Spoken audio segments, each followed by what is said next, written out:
Assalamualaikum warahmatullahi wabarakatuh. Halo, kami dari Gugus Gusdur.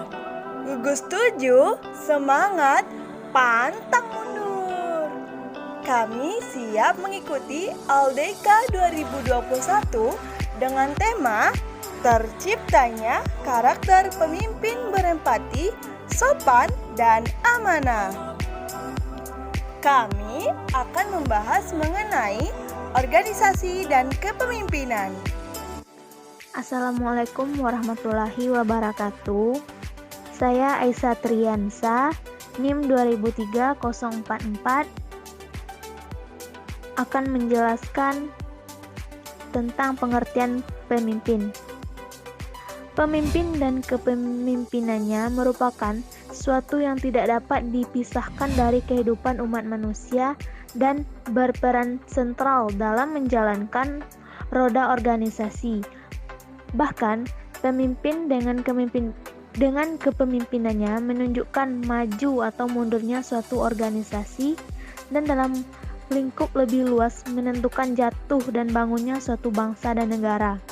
Dalam situasi bangsa dan negara mengalami berbagai krisis yang dikenal dengan krisis multidimensi, yaitu krisis ekonomi, politik, budaya, hukum, dan keamanan, kita menyadari bahwa semua krisis itu bersumber dari krisis moral dan kepercayaan, terutama pada mereka yang diberi kepercayaan oleh rakyat untuk menjadi pemimpin pada hampir semua profesi.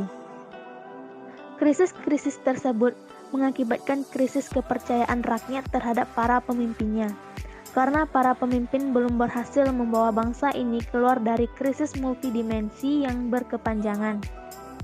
Hal ini berpengaruh lagi dengan adanya krisis ekonomi global yang melanda dunia, di mana kita merupakan bagian yang tidak terpisahkan daripadanya.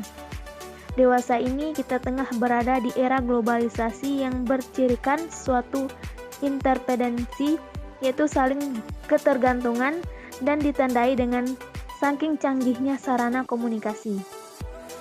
Kualitas pemimpin tidak ditentukan oleh besar atau kecilnya hasil dicapainya, tetapi ditentukan oleh kemampuan pemimpin mencapai hasil tersebut dengan perantaraan orang lain, yaitu melalui pengikut-pengikutnya, serta pengaruh yang dipancarkan oleh pemimpin terhadap pengikutnya. Robert T. Kelley, seorang profesor di bidang bisnis dan konsultan serta pelopor, mengajarkan followership dan leadership dalam bukunya The Power of Followership tahun 1992 mengungkapkan hasil penelitiannya yang ditunjukkan selama 7 tahun bahwa para pengikut atau followers ternyata mampu memberikan kontribusi sebanyak 80% bagi keberhasilan setiap proyek. Sedangkan pemimpin atau leader memberikan kontribusi 20%. Pemimpin harus mampu menggerakkan pengikutnya agar mereka bekerja dengan semangat dan memiliki komitmen untuk mencapai keberhasilan tugas. Demikian yang dapat saya sampaikan.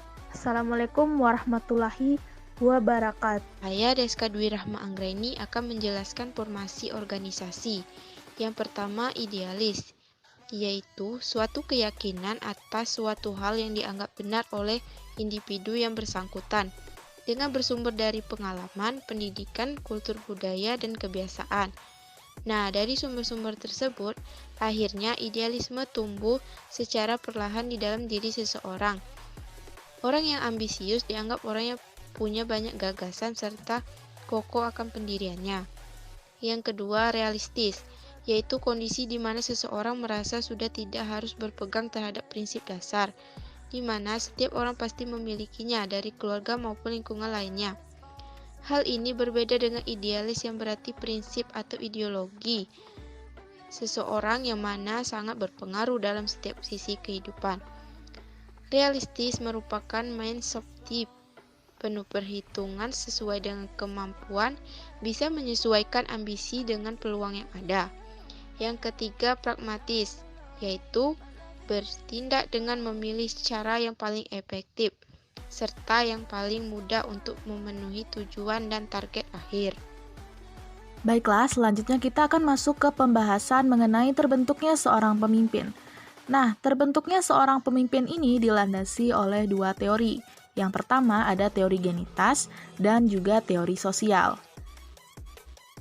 Menurut teori genitas, pemimpin itu tidak dibuat, tetapi seseorang muncul sebagai pemimpin karena bakat-bakat yang luar biasa. Nah, menurut teori ini, pemimpin itu menjadi pemimpin karena ia telah dilahirkan dengan bakat kepemimpinan. Nah, disebut juga sebagai leader are born and not made, yang artinya pemimpin itu dilahirkan dari bakat, bukannya dibuat. Bisa dikatakan juga menurut teori ini, pemimpin itu menjadi pemimpin karena takdirnya menjadi pemimpin. Nah, berbicara mengenai takdir, secara filosofis pandangan ini tergolong pada pandangan filsafat atau deterministis. Jadi, seseorang itu dapat menjadi pemimpin karena dilahirkan sebagai pemimpin dan bukan karena dibuat atau dididik untuk itu. Selanjutnya, teori sosial. Nah, teori sosial ini kebalikan dari teori genitas tadi. Jika dalam teori genitas, seseorang itu dapat menjadi pemimpin karena sudah ditakdirkan menjadi pemimpin, kebalikannya dari teori genitas ini, teori sosial mengatakan bahwa pemimpin itu berasal dari kondisi sosial, kesiapan, dan sengaja dibentuk melalui usaha dan kerja keras. Inti dari aliran teori ini, leader are made and not born. Pemimpin itu dibuat atau dididik, bukannya kodrati. Jadi, teori ini merupakan kebalikan inti teori genetika. Tujuan kepemimpinan ada dua. Yang pertama, sarana untuk mencapai tujuan. Kepemimpinan adalah sarana penting untuk mencapai tujuan. Dengan memperhatikan apakah tujuan tercapai atau tidak dan bagaimana cara mencapai tujuan tersebut, maka kita bisa mengetahui jiwa kepemimpinan dari seseorang. Yang kedua, memotivasi orang lain. Tujuan kepemimpinan yang lain adalah untuk membantu orang lain menjadi termotivasi, memperhatikan serta meningkatkan motivasi di dalam diri mereka.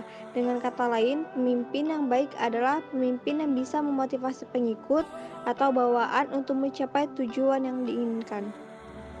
Materi berikutnya adalah fungsi kepemimpinan. Pada dasarnya, fungsi kepemimpinan memiliki dua aspek, yaitu yang pertama aspek administratif adalah pengadaan formula kebijakan administrasi di dalam suatu organisasi dan menyediakan segala fasilitasnya. Fungsi yang kedua adalah sebagai top management, yaitu fungsi pemimpin dalam memproses aktivitas pembuatan planning, organizing, staffing, directing, commanding, dan controlling. Jadi, kesimpulannya adalah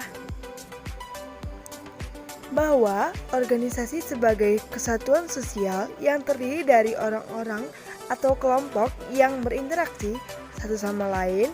Setiap organisasi dituntut untuk selalu peka terhadap aspirasi, keinginan, tuntutan, dan kebutuhan berbagai kelompok dengan siapa organisasi berinteraksi.